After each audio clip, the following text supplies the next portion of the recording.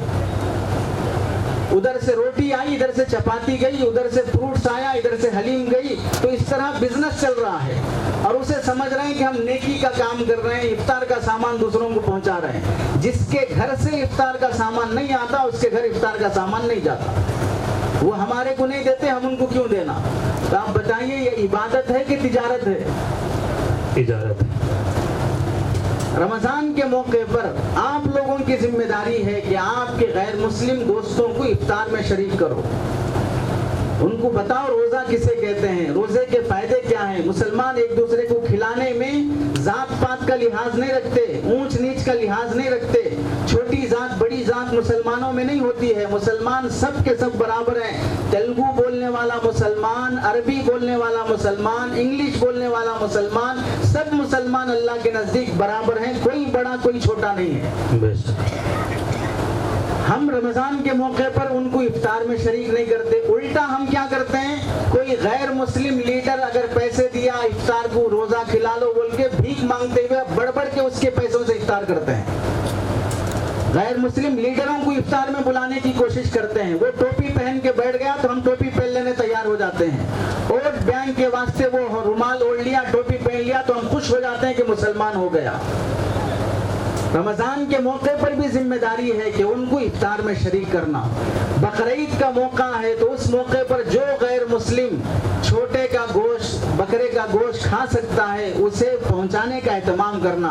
آپ لوگ حج پر جاتے ہیں، عمرے پر جاتے ہیں، وہاں سے کھجور زمزم لے کے آتے ہیں، ایسے موقع پر اپنے غیر مسلم دوست کو بھی زمزم کھجور کی عظمت بتا کر یہ پانی پینے سے پہلے جو دعا مانگتے ہو وہ دعا قبول ہوتی ہے یہ بتا کر اسے دینا، اور اس سے یہ کہنا کہ تم ہدایت کی دعا مانگ کر پیو کہ اللہ مجھے سیدھا راستہ دکھا، صحیح مذہب دکھا۔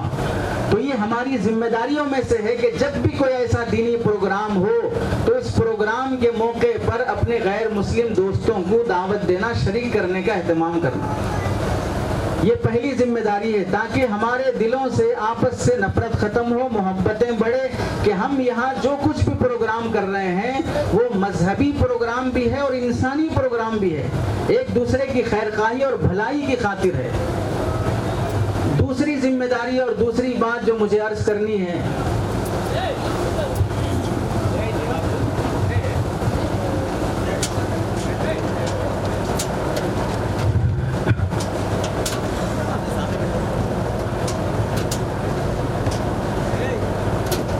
دوسری ذمہ داری جو اس موقع سے آپ حضرات کے سامنے عرض کرنی ہے وہ یہ ہے کہ ہمارا تعلق مسجدوں کے ساتھ کیسا رہے۔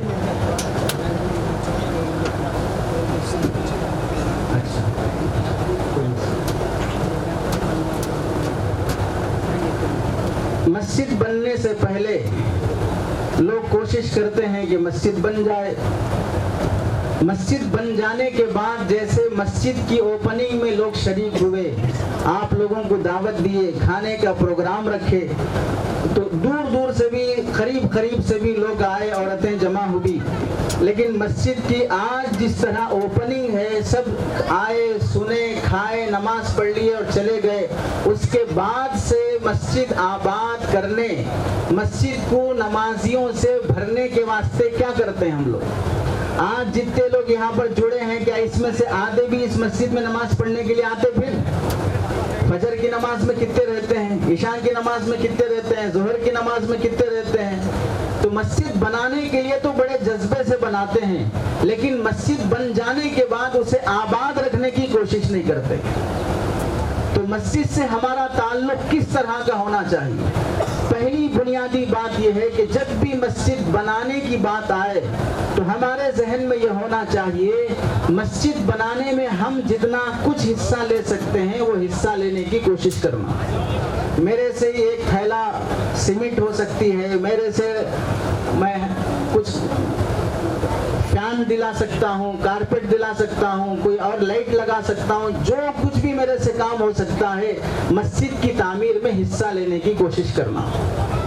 یہ اتنی بڑی نیکی ہے، رسول اللہ صلی اللہ علیہ وسلم فرماتے ہیں، ایک حدیث میں آیا ہے کہ جو بھی بندہ اللہ کا گھر تعمیر کرتا ہے، بناتا ہے، اور کتنا بنانا؟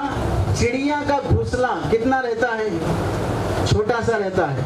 رسول اللہ صلی اللہ علیہ وسلم فرماتے ہیں چڑیا کے گھونسلے کے برابر بھی مسجد بنانے میں حصہ لے گا، اللہ تعالیٰ اس کے بدلے اسے کل قیامت میں جنت میں گھر بنا کر دیں گے۔ تو اس لیے ہر مسلمان کی کوشش ہونا کہ میرا کچھ نہ کچھ پیسہ مسجد کو لگے۔ مسجد کی تعمیر کے ساتھ ساتھ عام طور سے مسلمان مسجد بنا لیا، لیکن وہاں پر اب مؤذن کی ضرورت ہے، امام صاحب کی ضرورت ہے، مؤذن کی تنخواہ ہونا ہے، امام صاحب کی تنخواہ ہونا ہے۔ تو اب ہم سب لوگ کیا بولتے ہیں کہ ہمارے گاؤں میں لوگ غریب ہیں، اتنے زیادہ مالدار نہیں ہیں، تنخواہ نہیں دے سکتے، اس واسطے امام بھی ایک ہی ہونا، مؤذن بھی ایک ہی ہونا، نماز، اذان، صفائی، جھاڑو سب وہی کر لینا، اور اس کے بعد 8-10 ہزار ہم دیتے ہیں۔ اس زمانے میں 8-10 ہزار، 10-12 ہزار میں اتنے سب کام کر کے کون آدمی مسجد میں ٹکے گا؟ اور ہم کیا بولتے ہیں کہ ہم سب لوگ غریب ہیں۔ غریب ہے تو ہم میں سے جتنے لوگ بیٹھے ہیں سب ذاتی مکان میں رہ رہے کہ کرائے کے مکان میں رہ رہے؟ سب اپنی بیٹیوں کی شادیوں کے موقع پر اپنے پیسے سے شادی کرتے کہ خیرات مانگ کے شادی کرتے؟ 10-10 لاکھ، 15-15 لاکھ کی شادیاں کہاں سے کرتے ہیں؟ اپنے بچوں کو پڑھانے کے لیے بڑی بڑی یونیورسٹیز میں، کالجز میں کیسے ایڈمیشن دلاتے؟ اپنے واسطے کھیت، وینچر، زمین کیسے خرید کے رکھتے؟ معلوم ہوا کہ ہمارے پاس خرچہ کرنے کے واسطے پیسہ ہے، لیکن دنیا بنانے کے واسطے، مسجد کے واسطے اور امام کے واسطے ہمارے پاس پیسہ نہیں ہے۔ اس واسطے اگر ہم جوڑا جہیز لینا دینا ہو، لاکھوں میں جوڑا جہیز لیں گے دیں گے، لیکن مسجد میں خیرات اور صدقہ ڈالنا ہو تو اس موقع پر 5 روپے 10 روپے ڈالیں گے۔ جوڑا جہیز دیتے وقت داماد کو بھی 10 روپے دو دیکھیں گے، رشتہ ہوتا کیا پھر؟ جب یہاں پر لاکھوں روپے دینے واسطے تیار ہے، جبکہ جوڑا جہیز دینا بھی حرام ہے، لینا بھی حرام ہے، حرام میں پیسے دینے واسطے تیار ہے، حلال میں نہیں بلکہ عبادت اور ثواب کی جگہ پیسہ دینے کے واسطے گاؤں کا گاؤں یہ بولتا ہے کہ ہم لوگ غریب ہیں، ہمارے پاس امام کو تنخواہ دینے واسطے پیسہ نہیں۔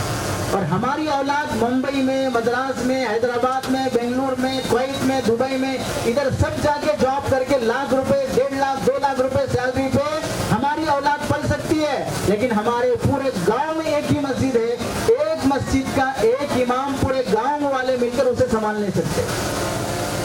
تو مسجد سے ہمارا پہلا تعلق تعمیر کے سلسلے میں یہ ہے کہ مسجد بنانے میں جیسا ہم حصہ لیتے ہیں، ویسے مسجد کو آباد رکھنے کے لیے امام کا بڑا دخل ہوتا ہے، تو امام کو بھی کما حق کو ہم تنخواہ دینے کی کوشش کرتے ہیں۔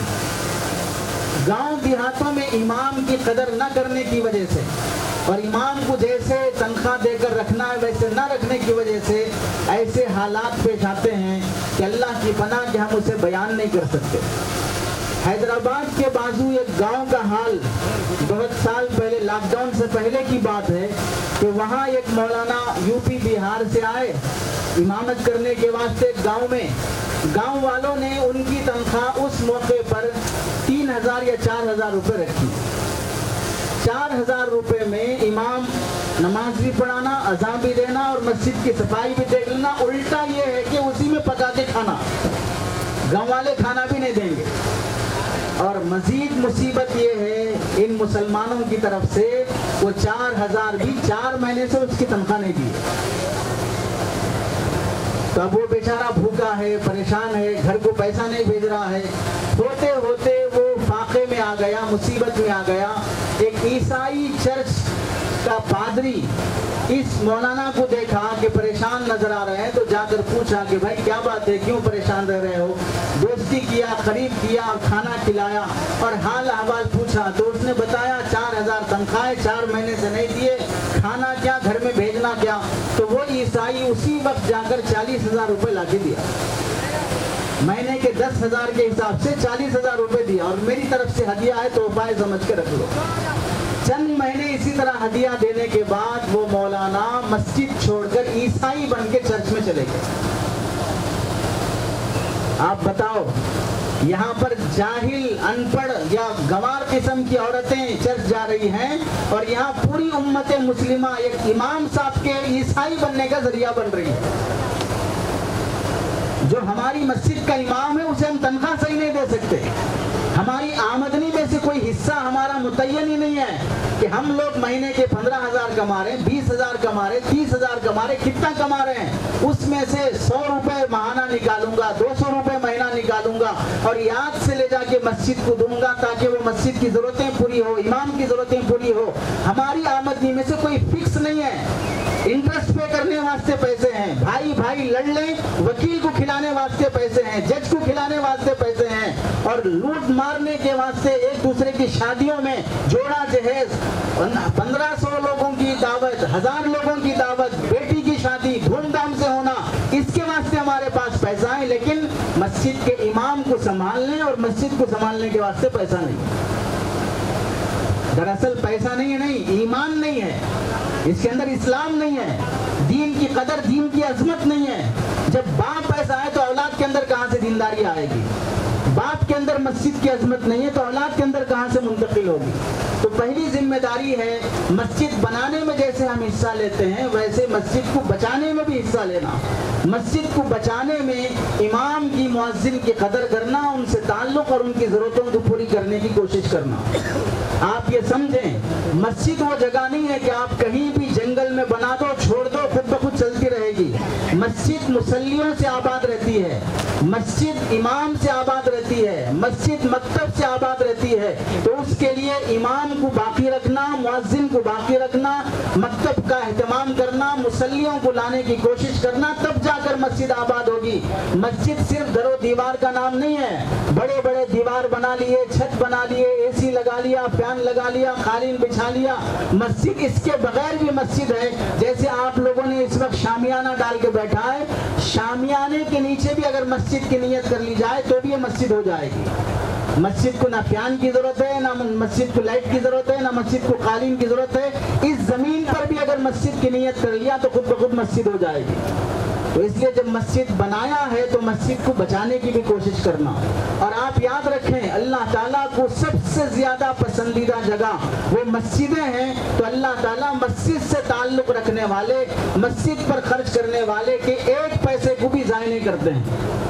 کتابوں میں لکھا ہے، ایک بندے نے ارادہ کیا کہ اگر اللہ مجھے دولت دے گا تو میں اپنی ذاتی پراپرٹی سے پوری مسجد بنانے کی کوشش کروں گا۔ اللہ نے اسے دولت دی تو اس نے اپنے ارادے کے مطابق اپنی پیسے سے زمین خریدا، اپنے پیسے سے ہی پوری مسجد بنانے کی کوشش کی، مزدوروں کو، میستریوں کو بلایا اور جتنا خرچہ مسجد پہ لگ سکتا تھا پورا خرچہ اپنے پیسے سے دیا۔ مسجد پوری تیار ہو گئی، کل مسجد کی اوپننگ اور افتتاح ہے۔ آج رات اس نے خواب میں دیکھا کہ اللہ نے جنت سجائی ہے، خوبصورت بڑا محل بنایا ہے۔ تو کسی نے اس سے کہا، اس نے خواب میں پوچھا کہ یہ کس کا محل ہے؟ تو خواب میں بولنے والے نے بتایا کہ یہ تمہارا محل نہیں ہے، تمہارا محل تو وہ ہے دوسری طرف۔ جب دوسری طرف دیکھا تو یہ اس سے بھی بڑا شاندار محل وہاں پر سونے چاندی کے اینٹوں سے بنا ہوا تھا۔ اس نے پوچھا تو یہ بھی تو بڑا خوبصورت محل ہے، یہ کس کا ہے؟ تو خواب میں بتانے والے نے بتایا تم جو مسجد بنائے ہو اس مسجد میں ساتھ دینے والے، ہیلپ کرنے والے ایک آدمی کا محل ہے۔ تو اس نے پوچھا میں نے کسی کی مدد ہی نہیں لی ہے، پورا میرا پیسہ ہے، اس میں کوئی ساتھ نہیں دیا، جو بھی کام کیا سب کو اس کی مزدوری دیا ہوں، پھر یہ کس کا ہے؟ تو وہ خواب والے نے بتایا نہیں ایک آدمی نے مدد کی ہے، اس کا یہ محل ہے۔ خواب سے اٹھ گیا۔ صبح ہونے کے بعد مستریوں کو، مزدوروں کو، سب کو بلایا اور پوچھا تم نے اپنی طرف سے کچھ بھی مسجد میں لگایا یا جتنا کام کیا سب کی مزدوری برابر ملی ہے؟ سب نے کہا کہ ہم کو برابر اپنی مزدوری ملی ہے، اپنی طرف سے ہم نے کچھ بھی مسجد میں زیادہ کام نہیں کیا۔ ایک مزدور نے بتایا کہ میں گارا مٹی ملاتے وقت بالٹی یا جو بھی لوٹا ہوتا ہے ملانے کا وہ ٹوٹ گیا تھا، تو ایک عورت جا رہی تھی راستے سے، اس کے ہاتھ میں بالٹی تھی، تو میں وہ بالٹی مانگا اس سے، وہ لے کر اس سے گارا مٹی ملایا، پھر اس کی بالٹی اسے واپس کر دیا۔ اتنا دوسرے کی ہیلپ لیا ہوں۔ اب اس عورت کا پتہ معلوم کر کے یہ آدمی اس کے گھر پہ پہنچا اور اس کے دروازے پہ دستک دے کر اس سے کہا کہ تم نے مسجد کا گارا مٹی ملانے میں اپنی بالٹی سے جو ہیلپ کی ہے میں اس کے بدلے میں پیسے دے دینا چاہ رہا ہوں۔ میرا ارادہ یہ ہے کہ میں اللہ کا گھر پورے اپنے پیسے سے بناؤں، کسی کے ہیلپ نہ لوں، اس واسطے اپنی بالٹی کے بدلے میں تم یہ میرے پیسے لے لو۔ کتنا پیسہ دینا چاہ رہے ہو؟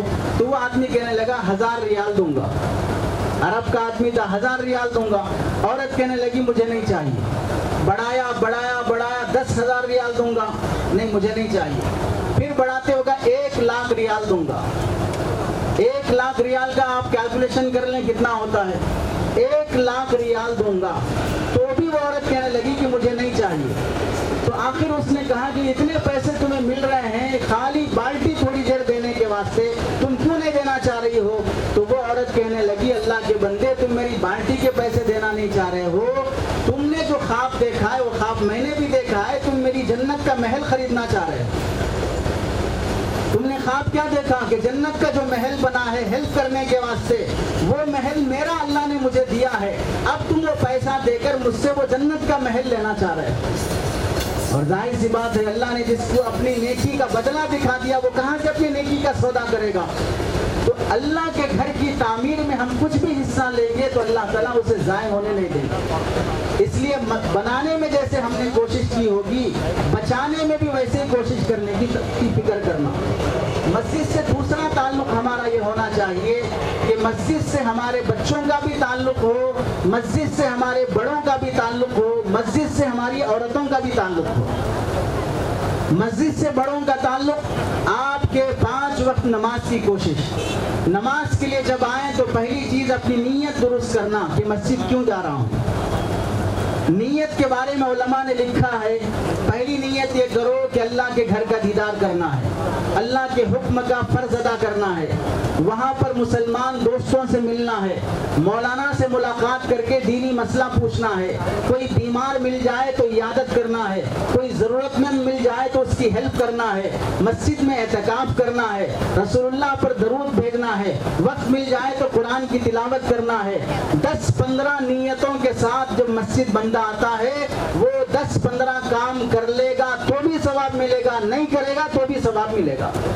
تو پہلے اپنی نیت درست کرنا، اور مسجد سے اپنا تعلق یہ بھی ہونا چاہیے کہ جب بھی ہم مسجد میں آئیں تو مسجد کی صفائی کی فکر ہم خود کرنا، کہ مسجد کے باتھ روم میری وجہ سے گندے نہ ہوں، مسجد کا صحن میری وجہ سے گندا نہ ہو، مسجد کا پانی پینے کی جگہ میری وجہ سے گندا نہ ہو، مسجد کا اندر کی نماز پڑھنے کی جگہ میری وجہ سے گندا نہ ہو۔ صفائی کا جو اہتمام کرتا ہے اللہ تعالیٰ اس کا بھی بدلہ دیتے ہیں۔ ایک کاڑی بھی مسجد میں پڑی ہے وہ اگر اٹھا کر باہر پھینک دو گے تو اللہ تعالیٰ اس کے بدلے میں جنت کی حور سے نکاح کا فیصلہ فرماتے ہیں۔ آپ کو معلوم ہوگا نبی علیہ السلام کے زمانے میں ایک عورت مسجد کی صفائی کا اہتمام کرتی تھی۔ جب اس عورت کا انتقال ہونے کا وقت آیا رسول اللہ کو معلوم ہوا تو آپ علیہ السلام نے فرمایا جب اس عورت کا انتقال ہو جائے تو مجھے بتانا میں اس کی جنازے کی نماز پڑھاؤں گا۔ صاف صفائی کرنے والے سے کتنی محبت رسول اللہ فرماتے ہیں، خود سے فرمایا کہ میں اس کی جنازے کی نماز پڑھاؤں گا۔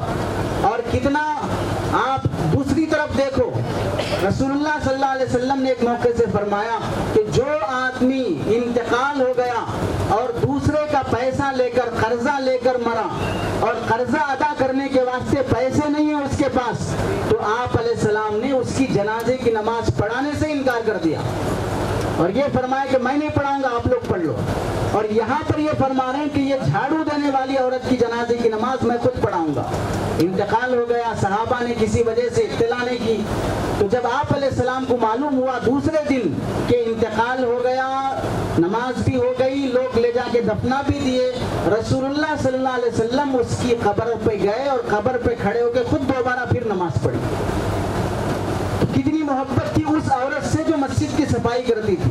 اور ہم لوگ کیا کرتے ہیں، جب بھی مسجد جاتے ہیں بیڑی سگریٹ کہاں پیتے، مسجد کے بیت الخلاء میں بیٹھ کے پیتے۔ وہ صاف صفائی گندگی کرنے کی جگہ ہے، وہ پینے کھانے کی جگہ ہے۔ جب پینے کھانے کی جگہ ہے تو کھانا لے جا کے کھا لو ڈائریکٹ وہاں پر۔ جب بیڑی پی رہا ہے، گٹکا کھا رہا ہے تو کھانا بھی لے جا کے کھا لو وہاں پر۔ مسجد کا بیت الخلاء گٹکا، تمباکو، سگریٹ سب گندگیوں سے بھرا رہتا ہے۔ مسجد کے بیت الخلاء کی بھی صفائی کا اہتمام کرنا، وہاں جا کر گٹکا، تمباکو، بیڑی، سگریٹ پینے سے احتیاط کرنا چاہیے۔ مسجد سے تعلق ہمارا صفائی کے ساتھ ساتھ مسجد کی ضرورتیں پوری کرنے کے ساتھ بھی ہمارا تعلق ہونا چاہیے۔ مسجد کی ضرورتوں میں کیا چیز رہتی ہے، کبھی لائٹ بل بھرنا ہے، کبھی فین لگانا ہے، کبھی کوئی لائٹ لگانا ہے، کبھی پانی کا مسئلہ ہے، کبھی چٹائی کا مسئلہ ہے، اس میں بھی ہیلپ کرنے کی کوشش کرنا۔ اس پر اللہ کے نبی علیہ السلام کتنا خوش ہوئے، آپ ایک واقعے سے اندازہ کر لیں۔ صحابہ جب مسجد نبوی تعمیر ہو گئی، وہ 1400 سال پہلے کا زمانہ، چراغوں کا زمانہ تھا، لائٹ وغیرہ کچھ نہیں تھی۔ مسجد نبوی میں بھی بلکہ پورے مدینے میں بھی اس وقت لائٹ نہیں تھی، رات ہو گئی تو اندھیرا ہو گیا۔ لائٹ کسے بولتے، چراغ کسے بولتے معلوم ہی نہیں تھا مدینے والوں کو۔ حضرت تمیم داری رضی اللہ تعالیٰ عنہ صحابی رسول ہیں، یمن کے رہنے والے تھے۔ وہاں سے وہ آئے تو آنے کے بعد جمعہ کی رات تھی، جمعرات کا دن تھا، جمعہ کی رات تھی، رات میں انہوں نے مسجد نبوی میں چراغ جلایا۔ یہ مدینے کا پہلا چراغ تھا جو ان صحابی نے جلایا۔ اور رسول اللہ صلی اللہ علیہ وسلم جب مسجد میں داخل ہوئے تو دیکھا کہ مسجد میں رات میں بھی روشنی چل رہی ہے۔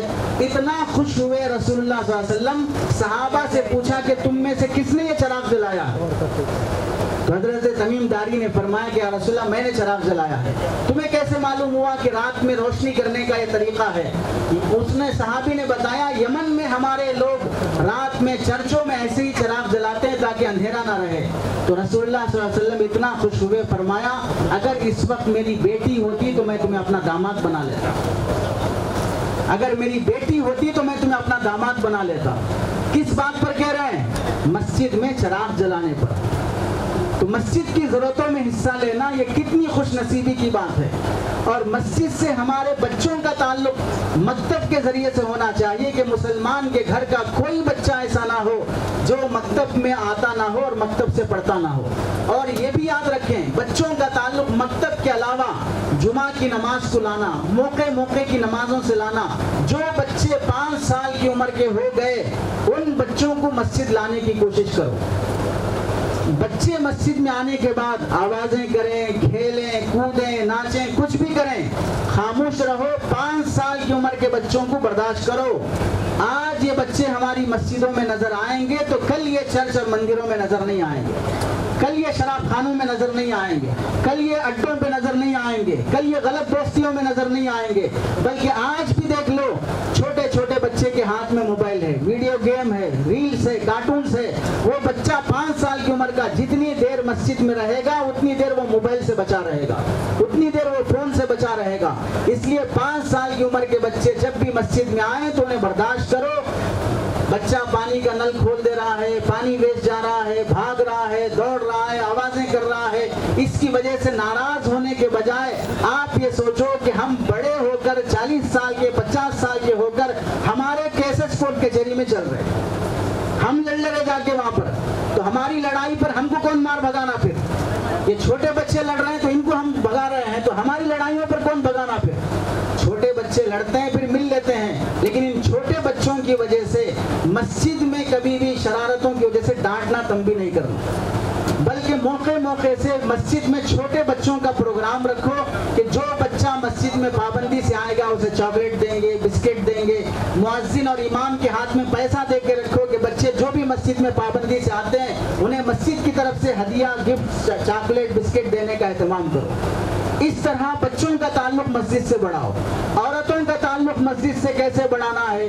مسجد کے بازو جس آدمی کا گھر ہے اس کے گھر میں 20-25 عورتیں جمع ہو سکتی ہیں، تو اپنے مسجد کے مائک کا سسٹم وہاں تک دو، جمعہ کا بیان یا کوئی اور موقع کا اجتماع، خواتین کا اجتماع موقع موقع سے مسجد میں رکھ کر چند مرد حضرات مسجد میں جمع ہوں گے اور مائک سسٹم بازو گھر میں رہے گا، وہاں پر عورتیں جمع ہو کر جمعہ کا بیان بھی سن سکیں گی، دوسرے موقع کا اجتماع بھی سن سکیں گی۔ اس طرح عورتوں کا تعلق بھی مسجد سے جوڑو۔ تو یہ مسجد سے ہمارے تعلق کو مضبوط کرنے کی بات ہے۔ اور آخری 3 باتوں میں سے آخری بات جو مجھے عرض کرنی ہے وہ یہ ہے کہ مسجد سے پوری بستی کا فائدہ کیسے ہونا چاہیے، اس سلسلے میں 2-3 بنیادی باتیں یاد رکھیں۔ ہم لوگوں کے ذہن میں ایسا ہے کہ ہم لوگ پیسہ کمانے کو تو خوب کماتے اور پھر یہ بولتے رہتے ہیں بیٹھ کے بھئی دنیا ہے، چھوڑ کے جانا ہے، کوئی ساتھ آنے والا نہیں ہے، سب چھوڑ کے جانا ہے، پھر کمانے کا خوب جھوٹ حرام سب بول کے کماتے رہتے، بولتے ہیں کرتے۔ اب جب دنیا ضرورت ہے، کمانا ہے، تو ظاہر سی بات ہے چھوڑ کے جانا ہے بول کے حلال کماؤ، حرام مت کماؤ، حلال طریقے سے کماؤ۔ اسلام میں زکوٰۃ کا کانسیپٹ ہے نہیں ہے؟ کسے بولتے زکوٰۃ؟ روپے 2 روپے پہ زکوٰۃ رہتی، 100 روپے پہ زکوٰۃ رہتی، 1 لاکھ 2 لاکھ 4 لاکھ 5 لاکھ 8.5 تولے سونا، 7.5 نہیں 8.5 9.25 تولے سونا رہا تو زکوٰۃ واجب ہوتی۔ 9.25 تولے سونا آج کے ریٹ میں کتنے لاکھ کا ہوتا ہے؟ کم از کم 12 لاکھ تو بھی ہوں گے، 12-15 لاکھ روپے ہونا۔ تو 12-15 لاکھ روپے اسلام یہ بول رہا ہے کہ 12-15 لاکھ روپے جمع کر کے رکھو تاکہ زکوٰۃ کا فرض ادا کر سکو۔ تو پیسہ جمع کرنا غلط بات ہوئی۔ آپ بتائیں اسلام کے کانسیپٹ میں حج کرنا ایک فرض ہے کہ ہے نہیں ہے؟ حج فری میں ہوتا ہے، فرشتے اٹھا کے لے جا کے کعبے میں پھینک کے لاتے ہیں، پیسے رہے تو یہ حج کریں گے نا۔ تو معلوم کیا ہوا، اسلام کے ارکان میں سے زکوٰۃ کا جو کانسیپٹ ہے وہ پیسے سے ہوتا، حج کا جو کانسیپٹ ہے وہ بھی پیسے سے ہوتا۔ نماز پڑھنے کے واسطے جماعت سے نماز پڑھنا فرض ہے کہ نہیں ہے؟ فرض ہے، واجب ہے۔ اور وہ جماعت سے پڑھنے کے واسطے ایک مسجد بنانا ہے کہ نہیں ہے؟ اور مسجد بنانے کے واسطے پیسے ہونا کہ نہیں ہونا؟ تو پیسے یہاں بھی ضرورت پڑتی ہے، کرنٹ لگانا اور یہ جلسہ کرنا فری میں ہو گیا جلسہ، پیسے کی ضرورت پڑتی ہے۔ جیسے پبلک اب جمع ہوئی ہے، اس وقت بھی پبلک جمع ہوئی تو حضرت نے کیا فرمایا، جس آدمی نے یہ زمین مسجد کے واسطے دی ہے اس آدمی کو بلاؤ۔ دینے والا کون ہے؟ غیر مسلم ہے، غیر مسلم دے رہا ہے مسجد کو زمین۔ جب اس کو بھی مسجد کے سنگ بنیاد میں بلائے تو اس موقع پر ہم کیا کرتے ہیں کہ پہلا سبل فلاں اللہ والے کے ہاتھ سے، دوسرا سبل فلاں اللہ والے کے ہاتھ سے، پھر فلاں ذمہ دار کے ہاتھ سے، اس طرح سے ہم شروعات کرتے ہیں۔ تو حضرت قاری صدیق صاحب باندھوی رحمۃ اللہ علیہ نے پہلا سبل اس غیر مسلم کے ہاتھ سے لگایا، اس سے کہا کہ تم پہلا سبل مارو۔ ہم سب کو تعجب ہوگا کہ بھئی مسلمانوں کی مسجد کی سنگ بنیاد ہو رہی ہے اور غیر مسلم سبل مار رہا ہے۔ اب یہ سب کاروائی ہو جانے کے بعد وہ غیر مسلم کہنے لگا کہ آپ لوگ اس موقع پر جو کریا کرم کر لیتے ہیں وہ کر لو آپ لوگ۔ تو حضرت نے پوچھا کہ ہم کیا کرتے ہیں؟ تو وہ کہنے لگا کہ ہم کو معلوم ہے کہ آپ لوگ جب بھی مسجد بناتے ہیں تو بنیاد کھودنے کے بعد اس میں گائے کاٹ کے اس کا خون چاروں طرف ڈالتے ہیں۔ یہ کون کہہ رہا ہے؟ غیر مسلم کہہ رہا ہے۔ تو حضرت نے فرمایا کہ ایسا ہوتا ہے، ہم پہلی بار تمہاری زبان سے سن رہے ہیں۔ ہمارے نزدیک بہنے والا خون، چاہے وہ انسان کا ہو چاہے وہ کسی جانور کا ہو، وہ خون ناپاک ہوتا ہے۔ مسجد پاکیزہ جگہ ہے، ہم اس کی بنیادوں میں خون کیسے ڈالیں گے؟ پھر اس کے بعد اس کو وہیں کھڑا کر کے پورے اس کے سامنے مسجد کی بنیاد کھدوائی، اور نہ کوئی گائے کاٹے نہ کوئی خون ڈالے، کچھ نہیں ہوا۔ جب اس کو احساس ہوا کہ مسلمان مسجد بنانے کے وقت کوئی گائے نہیں کاٹتے، کوئی اس میں خون نہیں ڈالتے، تو اس کو احساس ہوا اور اپنے غیر مسلم بھائیوں کو بلا کر ڈانٹا کہ تم لوگوں نے جھوٹ بول کر میرا دماغ خراب کیا تھا، مسلمانوں کے بارے میں مجھے نفرت پیدا کر دی تھی تم لوگوں نے جھوٹ بول کر۔ آج مجھے معلوم ہوا ہے کہ مسلمان مسجد کی تعمیر کے موقع پر کوئی ایسا کام نہیں کرتے۔ آپ بتائیں کس عمل نے ایک غیر مسلم مالدار کے ذریعے سے اسلام کی نفرت ختم کر دی، محبت پیدا کر دی؟ وہ خود آگے بڑھ کر مسجد کو زمین دینے کے لیے تیار ہوا، کس وجہ سے؟ کہ ہم اسے قریب کیے، ہم اسے اپنے پروگرام میں شریک رکھے۔ اس ملک کے بڑے عالم دین گزرے ہیں حضرت مولانا علی میاں ندوی رحمۃ اللہ علیہ، اس ملک کے بھی ہیں اور عالم عرب میں بھی اللہ تعالیٰ نے ان سے بڑا کام لیا ہے۔ حضرت علی میاں ندوی رحمۃ اللہ علیہ، آپ نے ایک مرتبہ فرمایا کہ ہم جن غیر مسلموں کو دور کر رہے ہیں، ایک وقت آئے گا یاد رکھ لو، ہمارے سارے مسلمان 5 وقت کے نہیں بلکہ تہجد، اشراق، چاش کے بھی پابند ہو جائیں، ہر مسلمان کے ہاتھ میں تسبیح آ جائے، ہر مسلمان لڑکی کے سر پہ پردہ اور برقع اور حجاب آ جائے، کسی گھر میں کوئی بھی بے نمازی نہ رہے بلکہ سب کے سب تہجد گزار بن جائیں، لیکن اگر ہم نے اس ملک کے غیر مسلم دوستوں کو اپنے سے قریب نہیں کیا اور اسلام کے بارے میں ان کو نہیں بتایا، تو ایک دن وہ آئے گا کہ ہمارے ہاتھ میں تسبیح نہیں، ہم فرض نماز بھی پڑھ نہیں سکیں گے، ہم اذان بھی نہیں دے سکیں گے۔ اور آج ہو رہا کہ نہیں ہو رہا ہے کہ کتنی جگہوں پر اذان پر پابندی، مائک پر پابندی، قربانی پر پابندی، فلاں پہ پابندی۔ اب تو بل پاس ہوا ہے کہ وندے ماترم کی اگر آپ بے احترامی کرو گے تو 3 سال کی سزا ہو سکتی ہے، اتنا جرمانہ ہو سکتا ہے۔ کفریہ اور شرکیہ چیزوں کو پاس کیا جا رہا ہے۔ تو یہ موقع ہے کہ جب بھی کوئی دینی پروگرام ہو تو غیر مسلم دوستوں کو قریب کرنا اور ان کو تعارف کرنا، بتانا۔ ہم کرناٹک کے ایک مدرسے کے جلسے میں شریک ہوئے، وہ مدرسہ گنے کے کھیتوں میں بنا ہوا ہے، لڑکیوں کا مدرسہ ہے۔ جلسے میں وہ مولانا نے ہمیں بتایا کہ یہ ہماری باپ دادا کی زمین ہے، اس زمین پر میں نے اپنا مدرسہ بنایا۔ اب جنگل کے کھیتوں میں کھیت میں جانے کے لیے بڑا راستہ تو نہیں ہوتا، چھوٹے سے مین کے ذریعے سے آدمی اپنے اپنے کھیتوں میں جاتے ہیں۔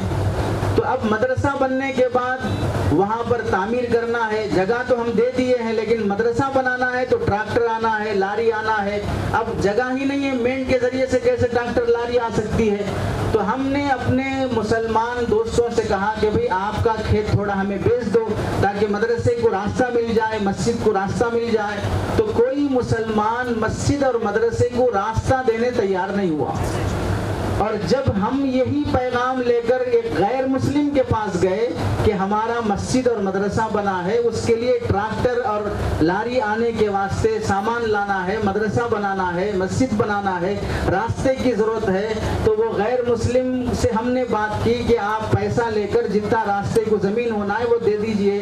تو غیر مسلم کہنے لگا پیسے کی ضرورت نہیں ہے، اللہ کے گھر کا کام ہے، جتنا راستہ چاہیے فری دے دیتا ہوں۔ تو آپ بتائیے غیر مسلمان راستہ دینے تیار نہیں ہے، غیر مسلم کیا کہہ رہا ہے؟ فری دینے کے لیے تیار ہے، اور وہ فری اپنے کھیت میں سے راستہ مسجد اور مدرسے کو دیا ہے۔ یہ کیسے ہوگا کہ جب ان کو اپنے پروگراموں میں ہم شریک کریں گے اور اپنے سے قریب کریں گے۔ رمضان کا موقع آتا ہے، بقرعید کا موقع آتا ہے، رمضان کے موقع پر آپ لوگ بھی دیکھتے ہوں گے کہ بہت سے گھروں میں افطار کا جو سامان بنتا ہے روزہ کھولنے کے واسطے، فروٹس ہے، روٹی ہے، کچھ بھی آپ گھر میں بنائے تو آپ کی گھر کی عورتیں بھی ماشاءاللہ اتنی ہوشیار ہیں۔ آپ بزنس مین ہیں تو آپ کی گھر کی عورتیں آپ سے بھی بڑی بزنس مین ہیں۔ وہ کیسے؟ بزنس مین کرتا کیا ہے؟ ایک طرف سے لیتا ہے، دوسری طرف سے دیتا ہے، پیسہ لیا، سامان دیا۔ اب وہاں پر بھی افطار کا جو سامان تیار ہوا، آپ کی گھر کی عورتیں بھی اسی گھر میں پلیٹ بھجاتی ہیں جس گھر سے پلیٹ آتی ہے۔ ادھر سے روٹی آئی, ادھر سے چپاتی گئی, ادھر سے فروٹس آیا, ادھر سے حلیم گئی. تو اس طرح بزنس چل رہا ہے اور اسے سمجھ رہے ہیں کہ ہم نیکی کا کام کر رہے ہیں, افطار کا سامان دوسروں کو پہنچا رہے ہیں. جس کے گھر سے افطار کا سامان نہیں آتا اس کے گھر افطار کا سامان نہیں جاتا. وہ ہمارے کو نہیں دیتے, ہم ان کو کیوں دینا؟ تو آپ بتائیے یہ عبادت ہے کہ تجارت ہے؟ تجارت ہے. رمضان کے موقع پر آپ لوگوں کی ذمہ داری ہے کہ آپ کے غیر مسلم دوستوں کو افطار میں شریک کرو. ان کو بتاؤ روزہ کسے کہتے ہیں, روزے کے فائدے کیا ہیں. مسلمان ایک دوسرے کو کھلانے میں ذات پات کا لحاظ نہیں رکھتے, اونچ نیچ کا لحاظ نہیں رکھتے. چھوٹی ذات بڑی ذات مسلمانوں میں نہیں ہوتی ہے. مسلمان سب کے سب برابر ہیں. تیلگو بولنے والا مسلمان, عربی بولنے والا مسلمان, انگلش بولنے والا مسلمان, سب مسلمان اللہ کے نزدیک برابر ہیں. کوئی بڑا کوئی چھوٹا نہیں ہے. ہم رمضان کے موقع پر ان کو افطار میں شریک نہیں کرتے. الٹا ہم کیا کرتے ہیں, کوئی غیر مسلم لیڈر اگر پیسے دیا افطار کو روزہ کھلا لو بول کے بھیک مانگتے ہوئے بڑھ بڑھ کے اس کے پیسوں سے افطار کرتے ہیں. غیر مسلم لیڈروں کو افطار میں بلانے کی کوشش کرتے ہیں. وہ ٹوپی پہن کے بیٹھ گیا تو ہم ٹوپی پہن لینے تیار ہو جاتے ہیں. ووٹ بینک کے واسطے وہ رومال اوڑھ لیا, ٹوپی پہن لیا تو ہم خوش ہو جاتے ہیں کہ مسلمان ہو گیا. رمضان کے موقع پر بھی ذمہ داری ہے کہ ان کو افطار میں شریک کرنا. بقرعید کا موقع ہے تو اس موقع پر جو غیر مسلم چھوٹے کا گوشت, بکرے کا گوشت کھا سکتا ہے اسے پہنچانے کا اہتمام کرنا. آپ لوگ حج پر جاتے ہیں, عمرے پر جاتے ہیں, وہاں سے کھجور زمزم لے کے آتے ہیں. ایسے موقع پر اپنے غیر مسلم دوست کو بھی زمزم کھجور کی عظمت بتا کر یہ پانی پینے سے پہلے جو دعا مانگتے ہو وہ دعا قبول ہوتی ہے یہ بتا کر اسے دینا اور اس سے یہ کہنا کہ تم ہدایت کی دعا مانگ کر پیو کہ اللہ مجھے سیدھا راستہ دکھا, صحیح مذہب دکھا. تو یہ ہماری ذمہ داریوں میں سے ہے کہ جب بھی کوئی ایسا دینی پروگرام ہو تو اس پروگرام کے موقع پر اپنے غیر مسلم دوستوں کو دعوت دینا, شریک کرنے کا اہتمام کرنا. یہ پہلی ذمہ داری ہے تاکہ ہمارے دلوں سے آپس سے نفرت ختم ہو, محبتیں بڑھے. کہ ہم یہاں جو کچھ بھی پروگرام کر رہے ہیں وہ مذہبی پروگرام بھی ہے اور انسانی پروگرام بھی ہے, ایک دوسرے کی خیرخواہی اور بھلائی کی خاطر ہے. دوسری ذمہ داری اور دوسری بات جو مجھے عرض کرنی ہے,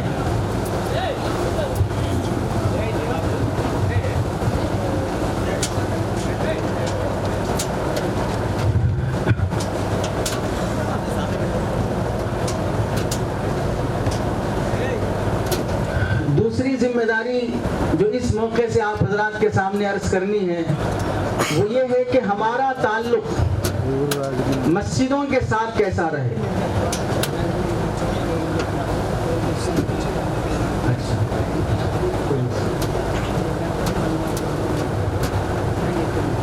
مسجد بننے سے پہلے لوگ کوشش کرتے ہیں کہ مسجد بن جائے.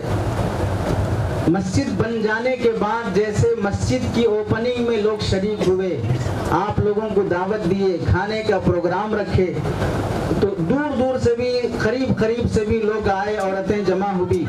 لیکن مسجد کی آج جس طرح اوپننگ ہے, سب آئے, سنے, کھائے, نماز پڑھ لیے اور چلے گئے. آج سے مسجد آباد کرنے, مسجد کو نمازیوں سے بھرنے کے واسطے کیا کرتے ہیں ہم لوگ؟ آج جتنے لوگ یہاں پر جڑے ہیں کیا اس میں سے آدھے بھی اس مسجد میں نماز پڑھنے کے لیے آتے؟ پھر فجر کی نماز میں کتنے رہتے ہیں, عشاء کی نماز میں کتنے رہتے ہیں, ظہر کی نماز میں کتنے رہتے ہیں؟ تو مسجد بنانے کے لیے تو بڑے جذبے سے بناتے ہیں, لیکن مسجد بن جانے کے بعد اسے آباد رکھنے کی کوشش نہیں کرتے. تو مسجد سے ہمارا تعلق کس طرح کا ہونا چاہیے؟ پہلی بنیادی بات یہ ہے کہ جب بھی مسجد بنانے کی بات آئے تو ہمارے ذہن میں یہ ہونا چاہیے مسجد بنانے میں ہم جتنا کچھ حصہ لے سکتے ہیں وہ حصہ لینے کی کوشش کرنا. میرے سے ایک تھیلا سیمنٹ ہو سکتی ہے, میرے سے میں کچھ فین دلا سکتا ہوں, کارپیٹ دلا سکتا ہوں, کوئی اور لائٹ لگا سکتا ہوں, جو کچھ بھی میرے سے کام ہو سکتا ہے مسجد کی تعمیر میں حصہ لینے کی کوشش کرنا. یہ اتنی بڑی نیکی ہے. رسول اللہ صلی اللہ علیہ وسلم فرماتے ہیں, ایک حدیث میں آیا ہے کہ جو بھی بندہ اللہ کا گھر تعمیر کرتا ہے, بناتا ہے, اور کتنا بنانا, چڑیا کا گھونسلہ کتنا رہتا ہے, چھوٹا سا رہتا ہے, رسول اللہ صلی اللہ علیہ وسلم فرماتے ہیں چڑیا کے گھونسلے کے برابر بھی مسجد بنانے میں حصہ لے گا، اللہ تعالیٰ اس کے بدلے اسے کل قیامت میں جنت میں گھر بنا کر دیں گے۔ تو اس لیے ہر مسلمان کی یہ کوشش ہونا کہ میرا کچھ نہ کچھ پیسہ مسجد کو لگے۔ مسجد کی تعمیر کے ساتھ ساتھ عام طور سے مسلمان مسجد بنا لیا، لیکن وہاں پر اب مؤذن کی ضرورت ہے، امام صاحب کی ضرورت ہے، مؤذن کی تنخواہ ہونا ہے، امام صاحب کی تنخواہ ہونا ہے۔ تو اب ہم سب لوگ کیا بولتے ہیں کہ ہمارے گاؤں میں لوگ غریب ہیں، اتنے زیادہ مالدار نہیں ہیں، تنخواہ نہیں دے سکتے، اس واسطے امام بھی ایک ہی ہونا، مؤذن بھی ایک ہی ہونا، نماز، اذان، صفائی، جھاڑو سب وہی کر لینا، اور اس کے بعد 8-10 ہزار ہم دیتے ہیں۔ اس زمانے میں 8-10 ہزار، 10-12 ہزار میں اتنے سب کام کر کے کون آدمی مسجد میں ٹکے گا؟ اور ہم کیا بولتے ہیں کہ ہم سب لوگ غریب ہیں۔ غریب ہے تو ہم میں سے جتنے لوگ بیٹھے ہیں سب ذاتی مکان میں رہ رہے کہ کرائے کے مکان میں رہ رہے ہیں؟ سب اپنی بیٹیوں کی شادیوں کے موقع پر اپنے پیسے سے شادی کرتے کہ خیرات مانگ کے شادی کرتے؟ 10-10 لاکھ، 15-15 لاکھ کی شادیاں کہاں سے کرتے ہیں؟ اپنے بچوں کو پڑھانے کے لیے بڑی بڑی یونیورسٹیز میں، کالجز میں کیسے ایڈمیشن دلاتے؟ اپنے واسطے کھیت، وینچر، زمین کیسے خرید کے رکھتے؟ معلوم ہوا کہ ہمارے پاس خرچہ کرنے کے واسطے پیسہ ہے، لیکن دنیا بنانے کے واسطے، مسجد کے واسطے اور امام کے واسطے ہمارے پاس پیسہ نہیں ہے۔ اس واسطے اگر ہم جوڑا جہیز لینا دینا ہو، لاکھوں میں جوڑا جہیز لیں گے دیں گے، لیکن مسجد میں خیرات اور صدقہ ڈالنا ہو تو اس موقع پر 5 روپے 10 روپے ڈالیں گے۔ جوڑا جہیز دیتے وقت داماد کو بھی 10 روپے دو دیکھیں گے، رشتہ ہوتا کیا پھر؟ جب یہاں پر لاکھوں روپے دینے کے واسطے تیار ہے، جبکہ جوڑا جہیز دینا بھی حرام ہے، لینا بھی حرام ہے۔ حرام میں پیسے دینے واسطے تیار ہے، حلال میں نہیں، بلکہ عبادت اور ثواب کی جگہ پیسہ دینے کے واسطے گاؤں کا گاؤں یہ بولتا ہے کہ ہم لوگ غریب ہیں، ہمارے پاس امام کو تنخواہ دینے واسطے پیسہ نہیں۔ اور ہماری اولاد ممبئی میں، مدراس میں، حیدرآباد میں، بنگلور میں، کویت میں، دبئی میں، ادھر سب جا کے جاب کر کے لاکھ روپے، 1.5 لاکھ، 2 لاکھ روپے سیلری پہ ہماری اولاد پڑھ سکتی ہے، لیکن ہمارے پورے گاؤں میں ایک ہی مسجد ہے، ایک مسجد کا ایک امام پورے گاؤں والے مل کر اسے سنبھال نہیں سکتے۔ تو مسجد سے ہمارا پہلا تعلق تعمیر کے سلسلے میں یہ ہے کہ مسجد بنانے میں جیسا ہم حصہ لیتے ہیں، ویسے مسجد کو آباد رکھنے کے لیے امام کا بڑا دخل ہوتا ہے، تو امام کو بھی کما حق کو ہم تنخواہ دینے کی کوشش کرتے ہیں۔ گاؤں دیہاتوں میں امام کی قدر نہ کرنے کی وجہ سے اور امام کو جیسے تنخواہ دے کر رکھنا ہے ویسے نہ رکھنے کی وجہ سے ایسے حالات پیش آتے ہیں کہ اللہ کی پناہ کہ ہم اسے بیان نہیں کر سکتے۔ حیدرآباد کے بازو ایک گاؤں کا حال بہت سال پہلے، لاک ڈاؤن سے پہلے کی بات ہے، کہ وہاں ایک مولانا یوپی بہار سے آئے امامت کرنے کے واسطے گاؤں میں۔ گاؤں والوں نے ان کی تنخواہ اس موقع پر 3,000 یا 4,000 روپے رکھی۔ 4,000 روپے میں امام نماز بھی پڑھانا، اذان بھی دینا اور مسجد کی صفائی بھی دیکھ لینا۔ الٹا یہ ہے کہ اسی میں پکا کے کھانا، گاؤں والے کھانا بھی نہیں دیں گے۔ اور مزید مصیبت یہ ہے ان مسلمانوں کی طرف سے، وہ 4,000 بھی 4 مہینے سے اس کی تنخواہ نہیں دی۔ تو اب وہ بیچارہ بھوکا ہے، پریشان ہے، گھر کو پیسہ نہیں بھیج رہا ہے۔ ہوتے ہوتے وہ فاقے میں آ گیا، مصیبت میں آ گیا۔ ایک عیسائی چرچ کا پادری اس مولانا کو دیکھا کہ پریشان نظر آ رہے ہیں، تو جا کر پوچھا کہ بھائی کیا بات ہے، کیوں پریشان رہ رہے ہو؟ دوستی کیا، قریب کیا، کھانا کھلایا اور حال احوال پوچھا۔ تو اس نے بتایا 4,000 تنخواہ 4 مہینے سے نہیں دیے، کھانا کیا، گھر میں بھیجنا کیا۔ تو وہ عیسائی اسی وقت جا کر 40,000 روپے لا کے دیا، مہینے کے 10,000 کے حساب سے 40,000 روپے دیا، اور میری طرف سے ہدیہ ہے تو پائے سمجھ کے رکھ لو۔ چند مہینے اسی طرح ہدیہ دینے کے بعد وہ مولانا مسجد چھوڑ کر عیسائی بن کے چرچ میں چلے گئے۔ آپ بتاؤ، یہاں پر جاہل، ان پڑھ یا گوار قسم کی عورتیں چرچ جا رہی ہیں، اور یہاں پوری امت مسلمہ ایک امام صاحب کے عیسائی بننے کا ذریعہ بن رہی ہے۔ جو ہماری مسجد کا امام ہے اسے ہم تنخواہ صحیح نہیں دے سکتے، ہماری آمدنی میں سے کوئی حصہ ہمارا متعین ہی نہیں ہے کہ ہم لوگ مہینے کے 15,000 کما رہے ہیں، 20,000 کما رہے ہیں، 30,000 کما رہے ہیں، کتنا کما رہے ہیں، اس میں سے 100 روپے ماہانہ نکالوں گا، 200 روپے مہینہ نکالوں گا اور یاد سے لے جا کے مسجد کو دوں گا تاکہ وہ مسجد کی ضرورتیں پوری ہو، امام کی ضرورتیں پوری ہو۔ ہماری آمدنی میں سے کوئی فکس نہیں ہے۔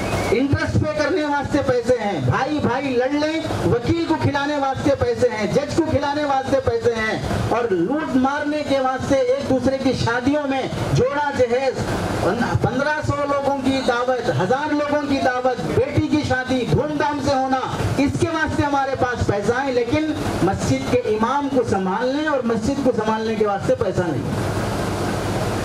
دراصل پیسہ نہیں ہے، نہیں ایمان نہیں ہے، اس کے اندر اسلام نہیں ہے، دین کی قدر، دین کی عظمت نہیں ہے۔ جب باپ ایسا ہے تو اولاد کے اندر کہاں سے دینداری آئے گی؟ باپ کے اندر مسجد کی عظمت نہیں ہے تو اولاد کے اندر کہاں سے منتقل ہوگی؟ تو پہلی ذمہ داری ہے مسجد بنانے میں جیسے ہم حصہ لیتے ہیں ویسے مسجد کو بچانے میں بھی حصہ لینا۔ مسجد کو بچانے میں امام کی، مؤذن کی قدر کرنا، ان سے تعلق اور ان کی ضرورتوں کو پوری کرنے کی کوشش کرنا۔ آپ یہ سمجھیں، مسجد وہ جگہ نہیں ہے کہ آپ کہیں بھی جنگل میں بنا دو، چھوڑ دو، خود بخود چلتی رہے گی۔ مسجد مصلیوں سے آباد رہتی ہے، مسجد امام سے آباد رہتی ہے، مسجد مکتب سے آباد رہتی ہے۔ تو اس کے لیے امام کو باقی رکھنا، مؤذن کو باقی رکھنا، مکتب کا اہتمام کرنا، مصلیوں کو لانے کی کوشش کرنا، تب جا کر مسجد آباد ہوگی۔ مسجد صرف در و دیوار کا نام نہیں ہے، بڑے بڑے دیوار بنا لیے، چھت بنا لیے، اے سی لگا لیا، فین لگا لیا، قالین بچھا لیا، مسجد اس کے بغیر بھی مسجد ہے۔ جیسے آپ لوگوں نے اس وقت شامیانہ ڈال کے بیٹھا ہے، شامیانے کے نیچے بھی اگر مسجد کی نیت کر لی جائے تو بھی یہ مسجد ہو جائے گی۔ مسجد کو نہ فین کی ضرورت ہے، نہ مسجد کو لائٹ کی ضرورت ہے، نہ مسجد کو قالین کی ضرورت ہے۔ اس زمین پر بھی اگر مسجد کی نیت کر لیا تو خود بخود مسجد ہو جائے گی۔ تو اس لیے جب مسجد بنایا ہے تو مسجد کو بچانے کی بھی کوشش کرنا۔ اور آپ یاد رکھیں، اللہ تعالیٰ کو سب سے زیادہ پسندیدہ جگہ وہ مسجدیں ہیں، تو اللہ تعالیٰ مسجد سے تعلق رکھنے والے، مسجد پر خرچ کرنے والے کے ایک پیسے کو بھی ضائع نہیں کرتے ہیں۔ کتابوں میں لکھا ہے، ایک بندے نے ارادہ کیا کہ اگر اللہ مجھے دولت دے گا تو میں اپنی ذاتی پراپرٹی سے پوری مسجد بنانے کی کوشش کروں گا۔ اللہ نے اسے دولت دی تو اس نے اپنے ارادے کے مطابق اپنی پیسے سے زمین خریدا، اپنے پیسے سے ہی پوری مسجد بنانے کی کوشش کی، مزدوروں کو، میستریوں کو بلایا اور جتنا خرچہ مسجد پہ لگ سکتا تھا پورا خرچہ اپنے پیسے سے دیا۔ مسجد پوری تیار ہو گئی، کل مسجد کی اوپننگ اور افتتاح ہے۔ آج رات اس نے خواب میں دیکھا کہ اللہ نے جنت سجائی ہے، خوبصورت بڑا محل بنایا ہے۔ تو کسی نے اس سے کہا، اس نے خواب میں پوچھا کہ یہ کس کا محل ہے؟ تو خواب میں بولنے والے نے بتایا کہ یہ تمہارا محل نہیں ہے، تمہارا محل تو وہ ہے دوسری طرف۔ جب دوسری طرف دیکھا تو یہ اس سے بھی بڑا شاندار محل وہاں پر سونے چاندی کے اینٹوں سے بنا ہوا تھا۔ اس نے پوچھا تو یہ بھی تو بڑا خوبصورت محل ہے، یہ کس کا ہے؟ تو خواب میں بتانے والے نے بتایا، تم جو مسجد بنائے ہو اس مسجد میں ساتھ دینے والے، ہیلپ کرنے والے ایک آدمی کا محل ہے۔ تو اس نے پوچھا، میں نے کسی کی مدد ہی نہیں لی ہے، پورا میرا پیسہ ہے، اس میں کوئی ساتھ نہیں دیا، جو بھی کام کیا سب کو اس کی مزدوری دیا ہوں، پھر یہ کس کا ہے؟ تو وہ خواب والے نے بتایا، نہیں ایک آدمی نے مدد کی ہے، اس کا خواب سے اڑ گیا۔ صبح ہونے کے بعد میستریوں کو، مزدوروں کو سب کو بلایا اور پوچھا، تم نے اپنی طرف سے کچھ بھی مسجد میں لگایا یا جتنا کام کیا سب کی مزدوری برابر ملی ہے؟ سب نے کہا کہ ہم کو برابر اپنی مزدوری ملی ہے، اپنی طرف سے ہم نے کچھ بھی مسجد میں زیادہ کام نہیں کیا۔ ایک مزدور نے بتایا کہ میں گارا مٹی ملاتے وقت بالٹی یا جو بھی لوٹا ہوتا ہے ملانے کا وہ ٹوٹ گیا تھا، تو ایک عورت جا رہی تھی راستے سے، اس کے ہاتھ میں بالٹی تھی، تو میں وہ بالٹی مانگا اس سے، وہ لے کر اس سے گارا مٹی ملایا، پھر اس کی بالٹی اسے واپس کر دیا۔ اتنا دوسرے کی ہیلپ لیا ہوں۔ اب اس عورت کا پتہ معلوم کر کے یہ آدمی اس کے گھر پہ پہنچا اور اس کے دروازے پہ دستک دے کر اس سے کہا کہ تم نے مسجد کا گارا مٹی ملانے میں اپنی بالٹی سے جو ہیلپ کی ہے میں اس کے بدلے میں پیسے دے دینا چاہ رہا ہوں۔ میرا ارادہ یہ ہے کہ میں اللہ کا گھر پورے اپنے پیسے سے بناؤں کسی کا ہیلپ نہ لوں، اس واسطے اپنی بالٹی کے بدلے میں تم یہ میرے پیسے لے لو۔ کتنا پیسہ دینا چاہ رہے ہو؟ تو وہ آدمی کہنے لگا 1000 ریال دوں گا۔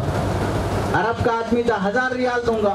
عورت کہنے لگی مجھے نہیں چاہیے۔ بڑھایا بڑھایا بڑھایا، 10,000 ریال دوں گا، نہیں مجھے نہیں چاہیے۔ پھر بڑھاتے ہوگا 1,00,000 ریال دوں گا۔ 1,00,000 ریال کا آپ کیلکولیشن کر لیں کتنا ہوتا ہے، 1,00,000 ریال دوں گا۔ تو بھی وہ عورت کہنے لگی کہ مجھے نہیں چاہیے۔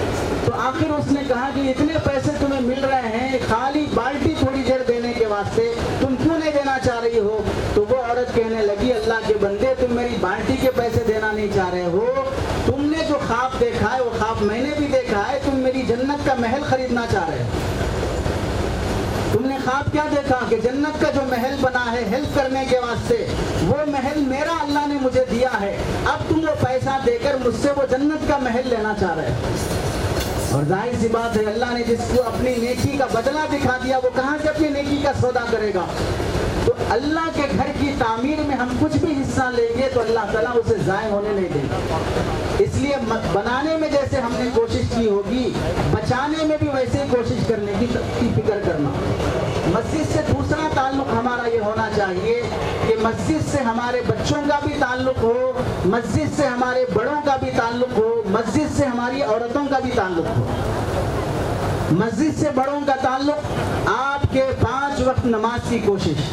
نماز کے لیے جب آئیں تو پہلی چیز اپنی نیت درست کرنا کہ مسجد کیوں جا رہا ہوں۔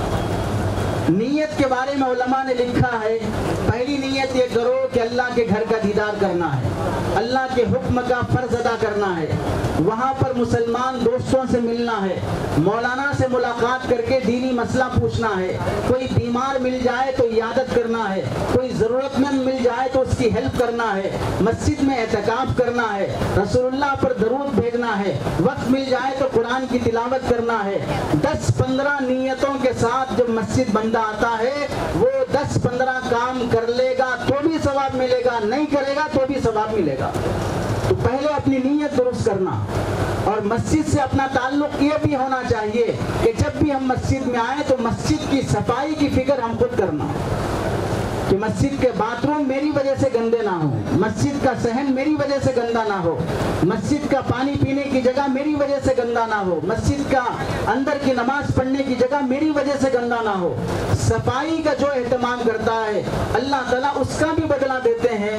ایک کاڑی بھی مسجد میں پڑی ہے، وہ اگر اٹھا کر باہر پھینک دو گے تو اللہ تعالیٰ اس کے بدلے میں جنت کی حور سے نکاح کا فیصلہ فرماتے ہیں۔ آپ کو معلوم ہوگا نبی علیہ السلام کے زمانے میں ایک عورت مسجد کی صفائی کا اہتمام کرتی تھی۔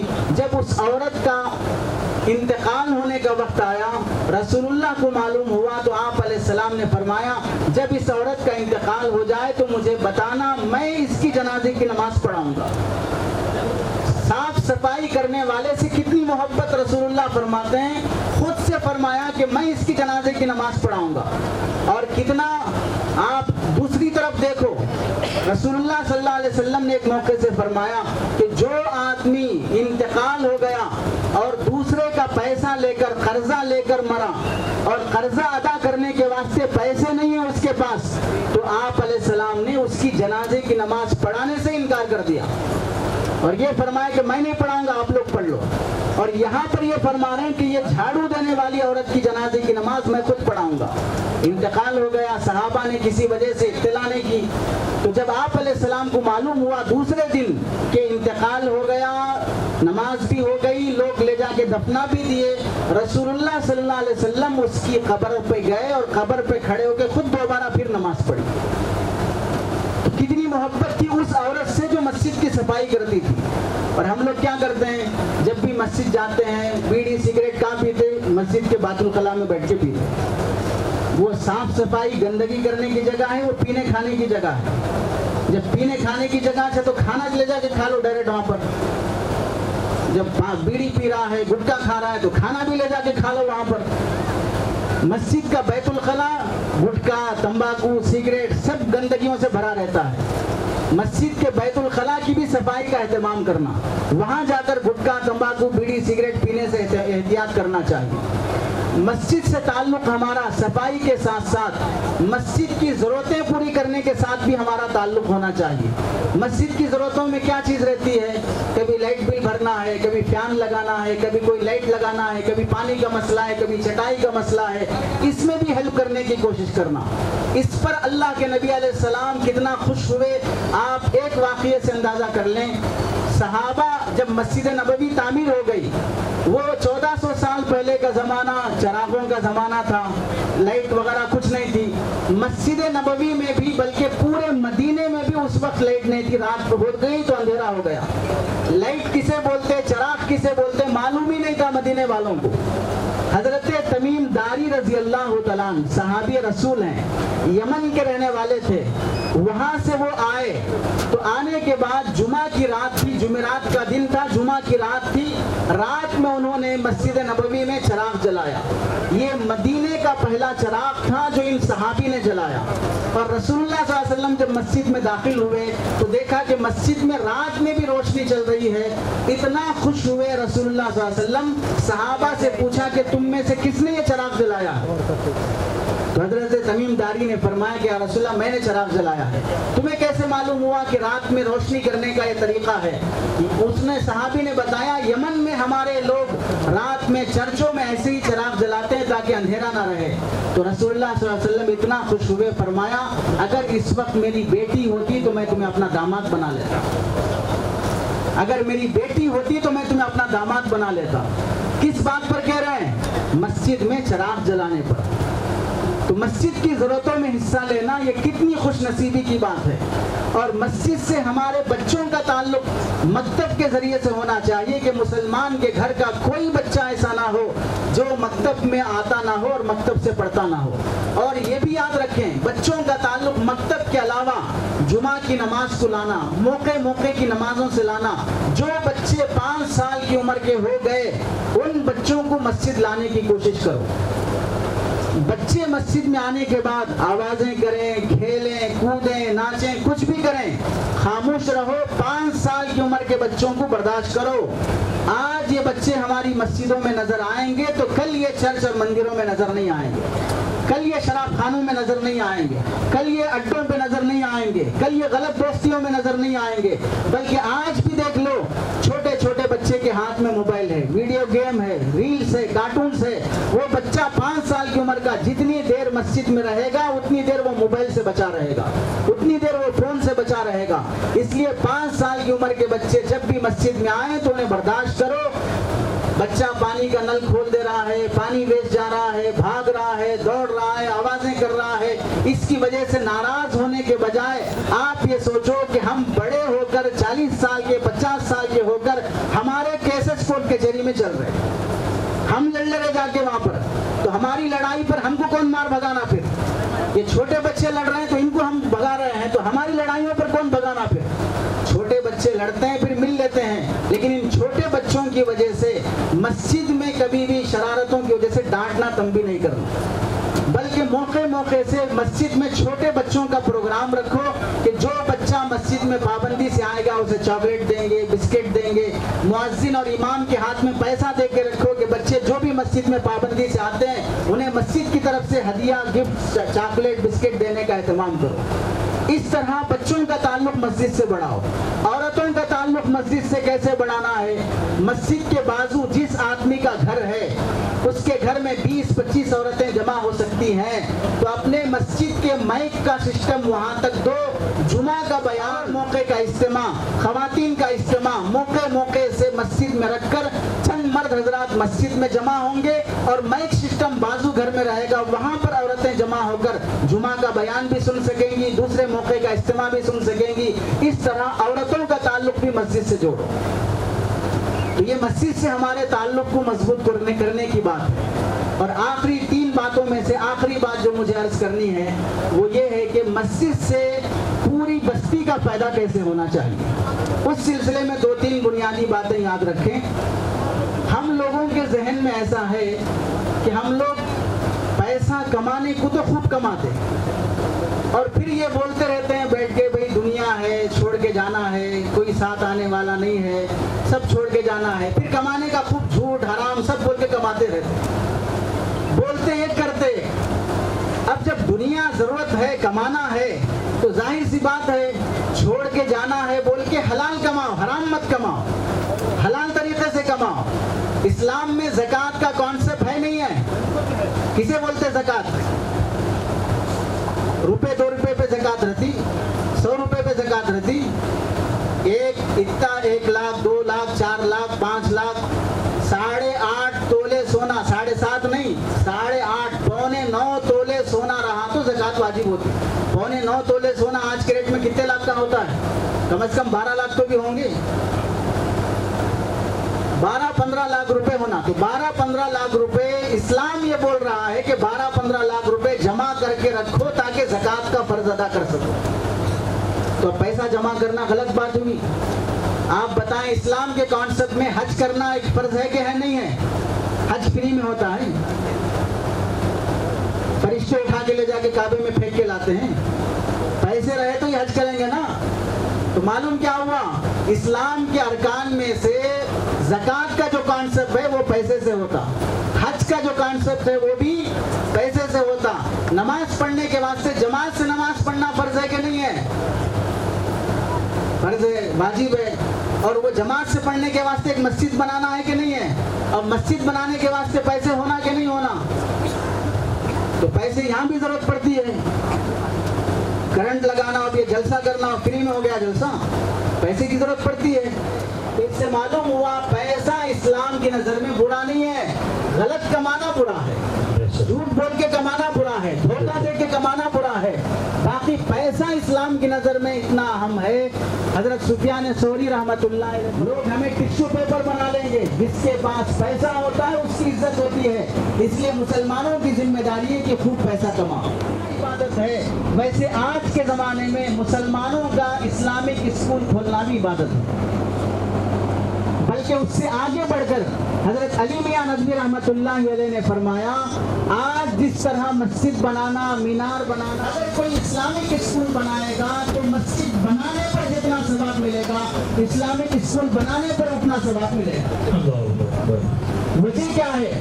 وجہ یہ ہے کہ ہماری مسلمان بیٹیاں مرتد ہونے کے واقعات, لو میرج کے واقعات, رجسٹر میرج کے واقعات, غیروں کے ساتھ بھاگنے کے واقعات اور ناجائز تعلقات رکھنے کے واقعات, یہ جو کچھ بھی پیش آ رہے ہیں یہ مسجد نہیں ہونے کی وجہ سے نہیں, ایجوکیشن میں پڑھنے کی وجہ سے, غلط دوستیاں کرنے کی وجہ سے. وہاں پر ویلنٹائن تنظیم جو آپ حضرات کی خدمت کر رہی ہے, ان کے ارادوں میں ایک بات یہ بھی ہے کہ اسلامک اسکول قائم کیا جائے, بجائے اپنے بچوں کو اس اسکول میں ایڈمیشن کرانے کی کوشش کرنا. بچے جس ماحول میں پڑھتے ہیں اس ماحول میں وہ ویسی ذہنیت ان کی بنتی ہے. اور ایک بات یہ بھی یاد رکھیں, جیسے مسجد بنانے پہ پیسہ خرچ کرنا ہے, آپ دیکھیں کہ اگر کوئی عورت بیوہ ہے, شوہر نہیں ہے, گزارے کا انتظام نہیں ہے, اس بیوہ عورت کی ضرورتیں پوری کرنے کے لیے جو آدمی مدد کرے گا, اس بیوہ عورت کے دل میں اس کی محبت پیدا ہوگی کہ نہیں ہوگی؟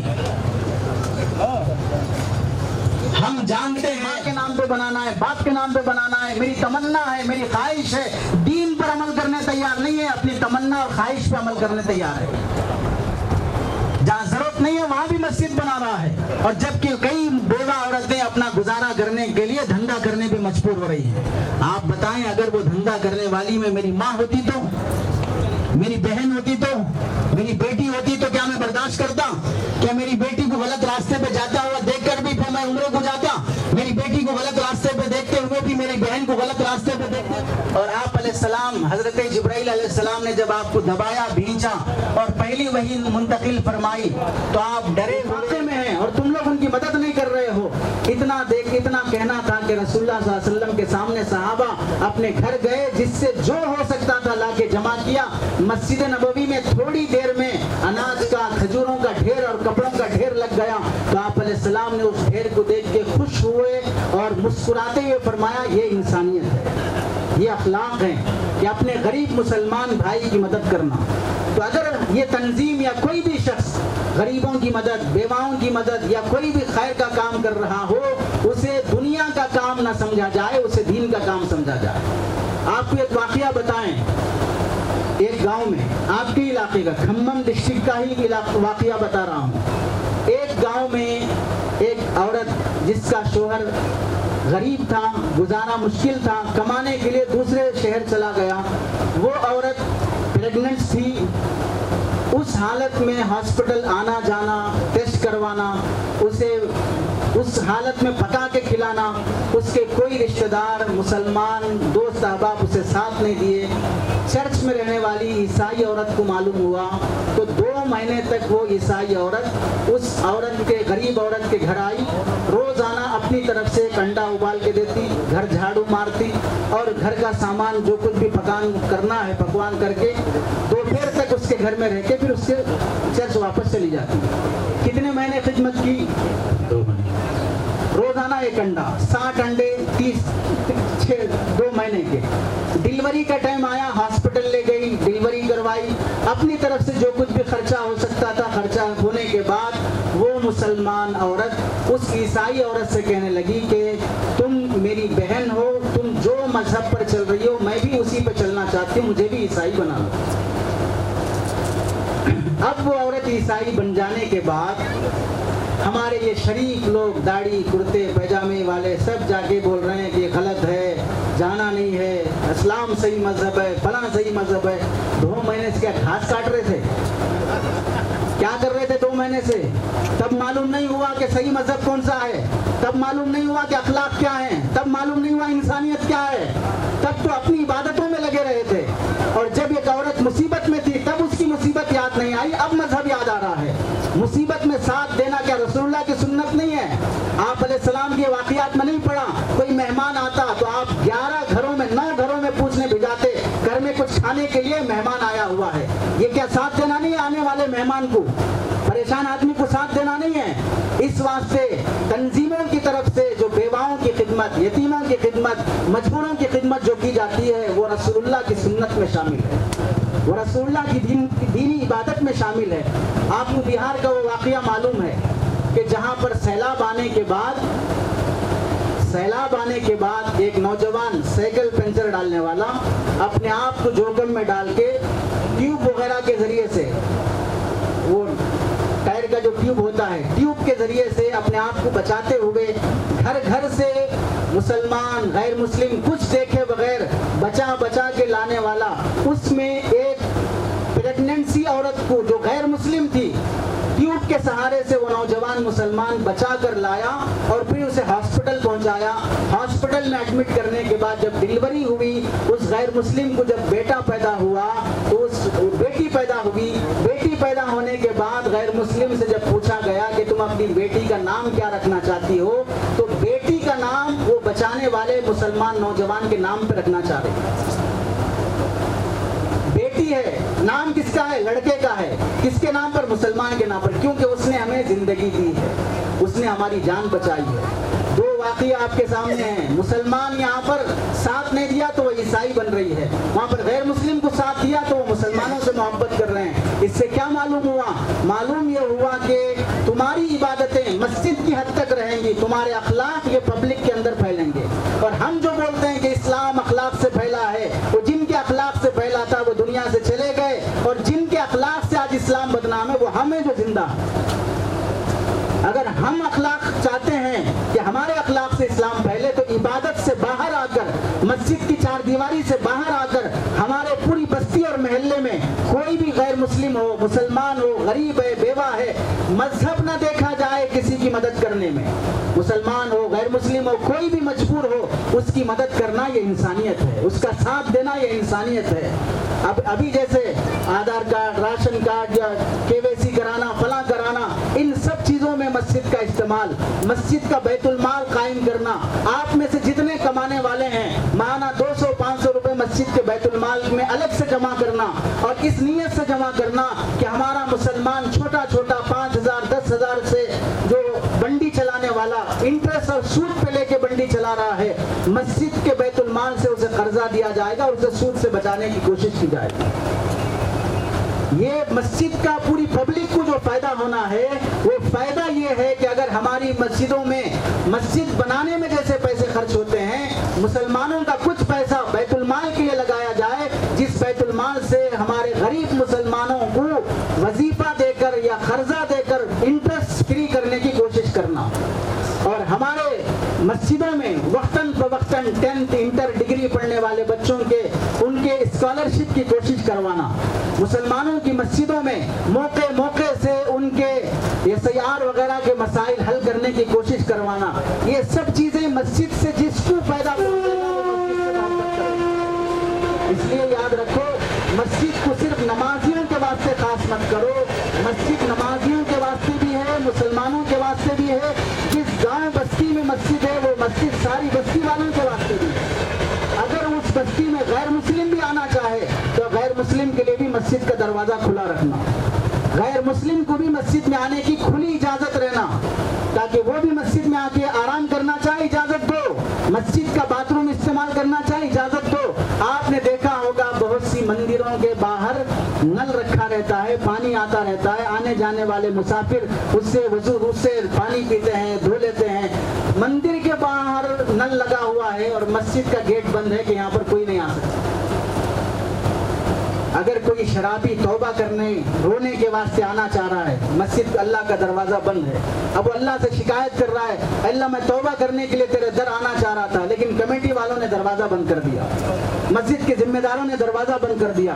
توبہ کرنے کا کوئی وقت متعین ہے، جب جس کا دل بدلا وہ آ کے توبہ کر سکتا ہے۔ کچھ تو حصہ مسجد کا کھلا رکھنا چاہیے جس میں کوئی بھی آ کے رونا دھونا چاہے، سونا چاہے، اللہ کے سامنے گڑ گڑانا چاہے تو اس کے لیے کھلا رہنا چاہیے۔ یہ مسجد سے ساری پبلک کو فائدہ پہنچانے کے 40 کام علماء نے لکھے ہیں، جو کتابوں میں لکھے ہیں۔ اس واسطے ہم سے جو کام ہو سکتا ہے وہ کرنے کی کوشش کریں۔ اللہ سے دعا ہے کہ اللہ تعالی عمل کی توفیق نصیب فرمائے۔ آمین۔ وآخر دعوانا الحمدللہ رب العالمین۔